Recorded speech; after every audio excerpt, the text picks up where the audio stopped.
We are officially 7 weeks into the NFL season, and I think there has been one division that has clearly standed out over every other division, and that is the NFC North, where every single team has a winning record, and the worst team in this division is the Chicago Bears, who have a 4-2 record. So in today's video, let's go ahead and break down the NFC North. So as I mentioned, we are going to be breaking down the NFC North. In case you guys don't know who is actually in the NFC North, which I would suppose that most of you guys do, it is of course the Lions, the Vikings, the Packers, and of course the Chicago Bears. In this video, we're going to go ahead and break down each individual team, and then towards the back end of the video, we'll just break down the entire division as a whole. And of course, if you guys do go on to enjoy the video, make sure you guys hit the like and subscribe button, but let's get into it. So as I said, we are going to begin by breaking down each individual team, and we're going to do it by order of who is leading the division, which is, as of today, the Detroit Lions. So far, the Detroit Lions have played 6 games. They are currently 5-1 and have a couple of very impressive victories. Now, admittedly speaking, this team hasn't gone up against a powerhouse team outside of maybe the Minnesota Vikings, but that's still to be determined. Of course, we'll talk about them here in a little bit. In week 1, they had an overtime win against the LA Rams. Obviously, that was a healthier LA Rams team, so that was a very impressive victory, but we obviously do know that the LA Rams haven't quite been the same team that they have been the past couple years, but again, they were a healthy team in week 1. They're not so healthy right now, so we'll kind of have to wait to see how this Rams team finishes a year out to know if that was a very impressive victory or just, you know, a good one. Then in week 2, they had a sloppy loss to the Tampa Bay Buccaneers. Now, Tampa Bay is a very good team. I wouldn't say they're a great team, but they are a borderline top 10 level team. And for the Detroit Lions, the Lions actually outplayed them in the majority of the game. It just really came down to turnovers and lack of execution from the Lions end that would cause them to lose that game. They were able to outdo the Buccaneers in basically everything, yet they still found a way to lose. That is the only blemish on their schedule. Yes, it was a bad loss, but that is a good Buccaneers team, so it isn't the worst loss in the NFL. Then after that, you were able to bounce back against an Arizona Cardinals team that is able to put up some points. You did only put up 20 points, but you held the Cardinals in check and only gave up 13. Again, that's just one of those games where it's really hard to wake up for because you know that it's not a good team and that you should win that game. So having to sit there and actually go through that game really doesn't mean a whole lot for this Lions team because, again, you can kind of sleepwalk through that game and still find a way to win. Then you had a very dominant and impressive performance against the Seattle Seahawks, where you won with a final score of 42-29. Yes, Seattle was able to do some things offensively, but for the Lions, they dominated the majority of the game. And in the last 2 weeks, you had a dominant and embarrassing game against the Dallas Cowboys, where you absolutely destroyed them 47-9. And in this most recent week, you had a very impressive victory over the Minnesota Vikings on a game-winning field goal, 31-29. Now, we'll talk about Minnesota here in a little bit, but that is a very impressive victory for the Detroit Lions. It was also a very important victory for them, because not only did you beat one of your divisional rivals, but you beat the team that was number 1 in the division, and now you have a head-to-head advantage on them. So for the Lions, thus far through the first 7 weeks, they have looked like the team that we thought they would be. They're easily one of the best teams, if not the best team in the NFL, and I think that they're set up for a really deep playoff run. But let's go ahead and move over to what is currently second place in the division,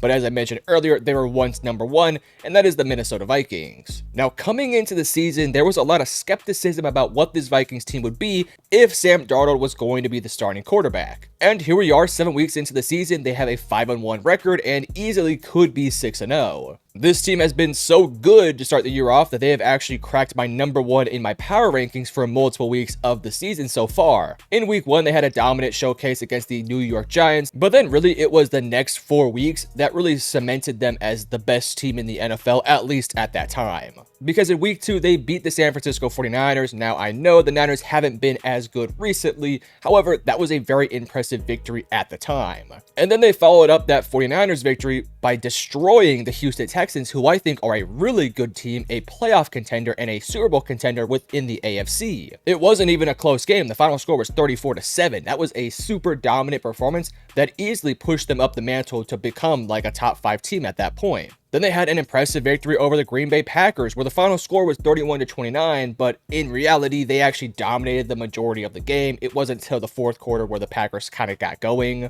And then at that point, I had them in my number 1 spot because they had beaten the Niners, they had beaten the Texans, and they had beaten the Packers. Those 3 teams, at least in my opinion, at the time, were championship contenders, and I still do believe that the Texans and the Niners and even the Packers still have a shot. Then after that, you had a very impressive victory against a quality Jets team. Yes, I know the Jets have only won 2 games, but we can all agree that that is a quality team that has a quality defense. So to beat them 23-17 was pretty impressive. And in this most recent week, you did lose to the Detroit Lions to gain your first loss of the week. This was obviously a bit of a bummer from the Minnesota Vikings because you obviously lost your first place spot in the NFC North, and you of course now have a deficit in the head-to-head to the Detroit Lions. But I will say about that performance, they were leading this game late, so it wasn't like they got blown out by this Lions team. Did a couple things have to go their way for them to get to that point where they were winning the game? Yes, but that's football. That's how the game is played, and you just play it how it is. This Vikings team found a way to almost win that game and almost could have won the game if it wasn't for a game-winning field goal. So yes, this Minnesota Vikings team is easily still a top 5 team in the NFL, and I think they are true Super Bowl contenders, at least if they keep playing like this.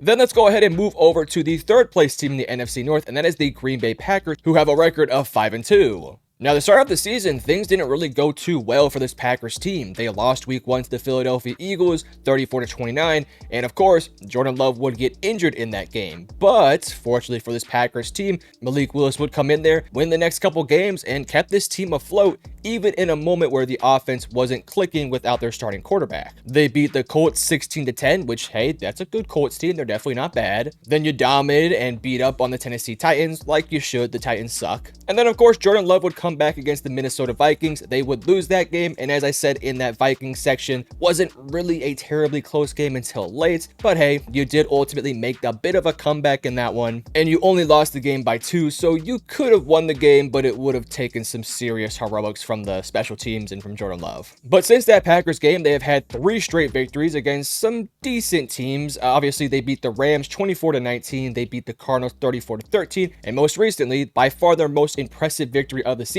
they beat the Houston Texans 24-22. And in that Texans game, I do think it's very important that we mention that they kept CJ Stroud to under 100 yards total for the entire day. They won the game 24-22, and honestly, if it wasn't for a lack of execution at times from the Packers, they probably would have beat them by more. So far, they have played 7 games. They have not had their bye week. They're going to have a bye week coming up here in a few weeks. They've looked the part. They definitely haven't been as clean as the Vikings or the Lions. They've had some mistakes. Jordan Love has made a couple errors, but Jordan Love is still playing at a very high level. And I think this team is starting to peak at the right time of their season because they have a couple tough matchups moving forward, like the Niners, the Lions, the Dolphins potentially with Tua, and a couple other of these NFC North matchups that they have. So if Jordan Love can continue to play like this for the rest of the season, I easily think this Packers team will make the playoffs and could potentially make a deep playoff run similar to the Vikings and the Lions. And then in last place of the NFC North is the 4-2 Chicago Bears. Yes, I said that right.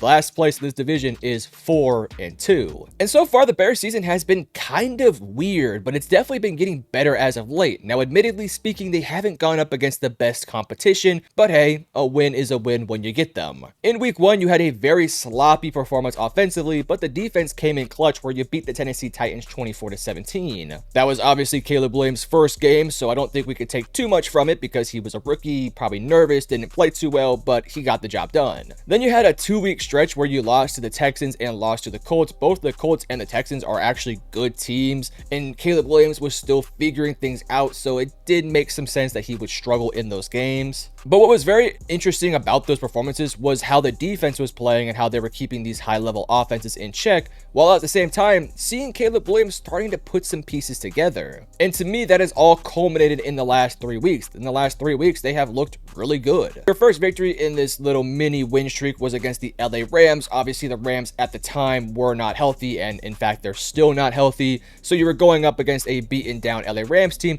But I will say, I still think that Rams team is pretty competitive and a decent roster, so that you were able to beat them. Then you were able to beat down on the Carolina Panthers. Yes, the Panthers are arguably the worst team in the NFL, but you scored 36 and you only gave up 10. So hey, a win is a win. And then in their most recent performance, they went up against the Jaguars and put up 35 on that Jaguars defense while only giving up 16. Now again, the Rams, the Panthers, and the Jaguars are all bottom 10 teams in the NFL. But I think what you are seeing from Caleb Williams is definitely promising. No, is this team the best team in the NFL? No, they're clearly not. And I would say of the NFC North, this is the one team that I don't think is a true championship contender. But hey, you're 4-2 and you're definitely going to be challenged moving forward. But if you can end the season with like a 10-7 record or something along those lines, you might be able to make the playoffs, and that would be a very impressive start to Caleb Williams' career. Again, I don't want to put those expectations out into the world, but I definitely do think there's a possibility, because as the same thing with the Packers, this team is also starting to get their stride going, and it's definitely in the right time of the season because they have some tough matchups moving forward. But all right, we talked about each individual team for a few minutes. Let's go ahead and now just briefly cover the entirety of this division and what I think is going to happen moving forward. The number one thing I'm going to say about this division is it's ridiculously good. I think in this division you have easily 3 playoff contenders, maybe even 4 playoff contenders, and 3 Super Bowl contenders. I think the Bears can make the playoffs, but I want to see them start to play well against good competition.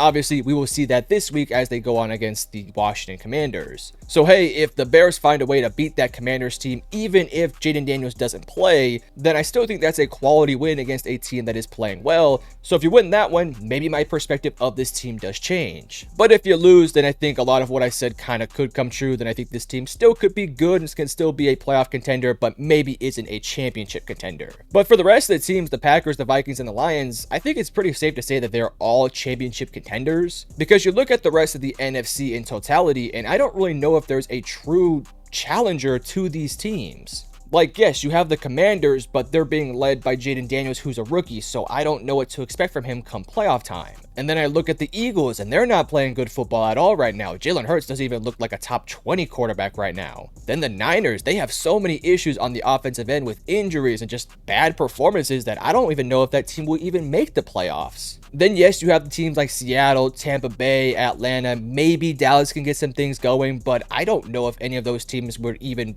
really challenge these 3 teams. So yes, things could easily change by like week 14 or something like that, but from what I've seen through the first 7 weeks, these are clearly maybe the top 3 teams in the NFC, and I think it's basically in order. I think in the NFC, the Lions are probably the best, and I think Minnesota is second, then I think Green Bay's third. And keep this in mind, this is just in one singular division, so these guys are all going to be duking it out late into the season to win this division. And to be honest with you, I don't really know who's going to win the division, because obviously I think that the Lions are the best team, but are they going to be able to beat these teams over and over again to win the division? Because I look at the Packers and I look at the Vikings and I even look at the Bears, and I think that these could all be extremely competitive games that are 50-50 toss-ups. Because as much as I do think the Lions are the best team in this division, it isn't like they're that different in terms of how much talent they have. The talent is extremely close, and each of these teams are very familiar with one another because they play each other twice every single season. So to be honest with you, I don't know who's going to win this division. If I had to guess, I'd put my money on the Lions, but I wouldn't put a whole bunch of money on it because that's a very sketchy bet to make. And when you look at the entire landscape at each individual division, it's very clear and very obvious that this NFC North is by far the best in the NFL. The 4-2 Chicago Bears, who are 4th place in this division, would be the division leader in multiple other divisions. And outside of maybe the AFC North, who also does have the Cleveland Browns, who suck, and the Bengals, who aren't playing good, I don't really know which division even really stands head to head with this NFC North. Because coming into the season, I thought the AFC North could compete with them because the Ravens would good, which they are. I thought that the Steelers would be a good football team, which they also are. But the Bengals and Browns have been very disappointing. Whereas in the NFC North, none of these teams have been disappointing. In fact, they've been very impressive. And outside of the AFC North, I mean, sure, you can maybe say the AFC East coming into the season could potentially compete with them, but that hasn't worked out because the Jets are 2-5. The Miami Dolphins, I think, have only won 2 games. And the New England. But you guys tell me in the comment section below, what do you guys think is going to happen in the NFC North? I know for me, it is going to be super fun watching these young, talented teams for the next 10 years duke it out to try to win this division. And if you enjoyed the video, make sure you guys hit the like and subscribe button, and I love you guys. Peace.